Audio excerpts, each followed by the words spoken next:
Hello students, welcome to my channel WB online tuition. আজকে আমরা class 8-এর ভূগোল সাবজেক্টের প্রথম পর্যায়ক্রমিক মূল্যায়ন 2024-এর সিলেবাস, নাম্বার বিভাজন এবং একটি নমুনা কোশ্চেন পেপার নিয়ে আলোচনা করব। তো সবার প্রথম এখানে আমরা দেখে নেব কোন কোন চ্যাপ্টারগুলি তোমাদের প্রথম পর্যায়ক্রমিক মূল্যায়নে থাকবে এবং তাদের নাম্বার বিভাজন। তো এবার আমরা এখানে দেখে নেব কোন কোন চ্যাপ্টারগুলি তোমাদের প্রথম পর্যায়ক্রমিক মূল্যায়নে থাকবে এবং তাদের নাম্বার বিভাজন। সবার প্রথম 1 নম্বর যে চ্যাপ্টারটি থাকবে সেটি হচ্ছে পৃথিবীর অন্দরমহল।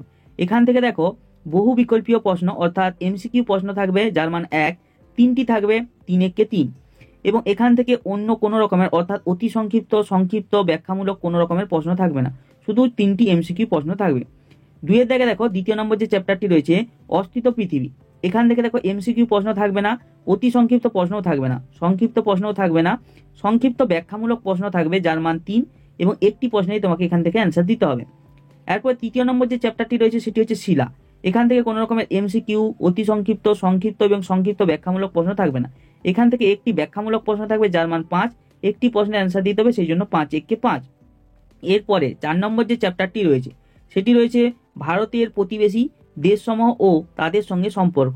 এই চ্যাপ্টার থেকে কোনো রকমের এমসিকিউ প্রশ্ন থাকবে না, এখান থেকে অতি সংক্ষিপ্ত প্রশ্ন থাকবে, অর্থাৎ 1 মার্কের কোশ্চেন থাকবে 2টি, 1 2 এ 2, এবং সংক্ষিপ্ত উত্তর ভিত্তিক প্রশ্ন থাকবে এখান থেকে, অর্থাৎ 2 মার্কের 1টি, 2 একে 2, এবং এখান থেকে কোনো রকমের বড় কোশ্চেন অর্থাৎ সংক্ষিপ্ত এবং ব্যাখ্যামূলক প্রশ্ন থাকবে না।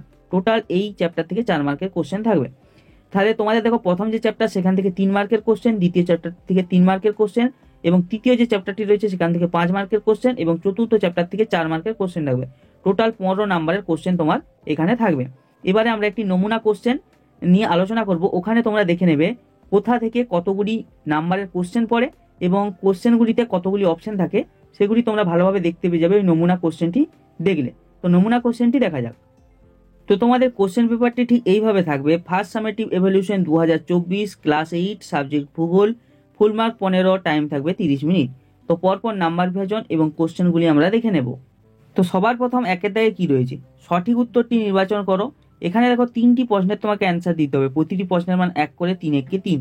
1-এর দাগের 1-এর প্রশ্নটি কি রয়েছে, কঠিন তরল যে কোনো মাধ্যমের মধ্য দিয়ে একমাত্র পি, বি এর অপশনে একমাত্র এস, সি এর অপশনে এল তরঙ্গ যেতে পারে। 2-এর দাগের প্রশ্নটি কি রয়েছে, চাপ বাড়ালে পদার্থের ঘনত্ব এর অপশনে বাড়ে, বি এর অপশনে কমে, সি এর অপশনে একই থাকে, ডি এর অপশনে অল্প কমে। 3-এর দাগের প্রশ্নটি কি রয়েছে, অ্যাস্থেনোস্ফিয়ার অবস্থান করে এর অপশনে গুরুমণ্ডলের ঊর্ধ্ব স্তরে, বি এর অপশনে গুরুমণ্ডলের নিম্ন স্তরে, সি এর অপশনে কেন্দ্রমণ্ডলের ঊর্ধ্ব স্তরে, ডি এর অপশনে কেন্দ্রমণ্ডলের নিম্ন স্তরে। তো সঠিক অ্যান্সারটি বেছে নিয়ে তোমাকে লিখতে হবে। এবারে দেখো 2-এর দাগে কি রয়েছে, নিচের বাক্যগুলির কোনটি শুদ্ধ কোনটি অশুদ্ধ লেখো। 2টি প্রশ্নের তোমাকে এখানে অ্যান্সার দিতে হবে, প্রতিটি প্রশ্নের মান এখানে 1 করে, 2 একে 2। 2-এর দাগের 1-এর কোশ্চেনটি কি রয়েছে, ঢাকার মসলিন কাপড় জগৎ বিখ্যাত। 2-এর দাগের 2-এর কোশ্চেনটি কি রয়েছে, মাউন্ট এভারেস্ট ভুটানে অবস্থিত। এরপরে দেখো 3-এর দাগে কি রয়েছে, 30টি শব্দে উত্তর দাও। এখানে প্রশ্নের মান হচ্ছে 3 করে, একটি প্রশ্নের অ্যান্সার দিতে হবে, সেই জন্য 3 একে 3। এখানে দেখো কোশ্চেনটি কি রয়েছে, ভারত মায়ানমার থেকে কি কি দ্রব্য আমদানি করে। এরপরে 4-এর দাগের কোশ্চেন এবং নাম্বার বিভাজন দেখে নেব। এবারে দেখো 4-এর দাগে কি রয়েছে, 50টি শব্দে উত্তর দাও, যে কোনো একটি প্রশ্নের তোমাকে এখানে অ্যান্সার দিতে হবে, প্রতিটি প্রশ্নের মান এখানে 3, একটি প্রশ্নের অ্যান্সার দিতে হবে, সেই জন্য 3 একে 3। 4-এর দাগের 1-এর কোশ্চেনটি কি রয়েছে, টিকা লেখো রিক্টার স্কেল।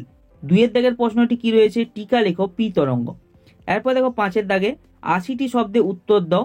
এখানে প্রশ্নের মান 5, একটি প্রশ্নের অ্যান্সার দিতে হবে, সেই জন্য 5 একে 5। কোশ্চেনটি কি রয়েছে, শিলার ব্যবহার ও অর্থনৈতিক গুরুত্ব আলোচনা করো। তো এইগুলি হলো এখানে ইম্পর্টেন্ট সাজেশন কোশ্চেন। এবং আজকের ভিডিওটা যদি তোমাদের ভালো লেগে থাকে অবশ্যই একটা লাইক করে দাও। আরও অন্য সাবজেক্টের ভিডিও দেখার জন্য কমেন্ট বক্সে কমেন্ট করে জানাতে পারো। তো আজকের মতো এইটুকুই, দেখা হবে পরের কোনো নেক্সট ভিডিওতে।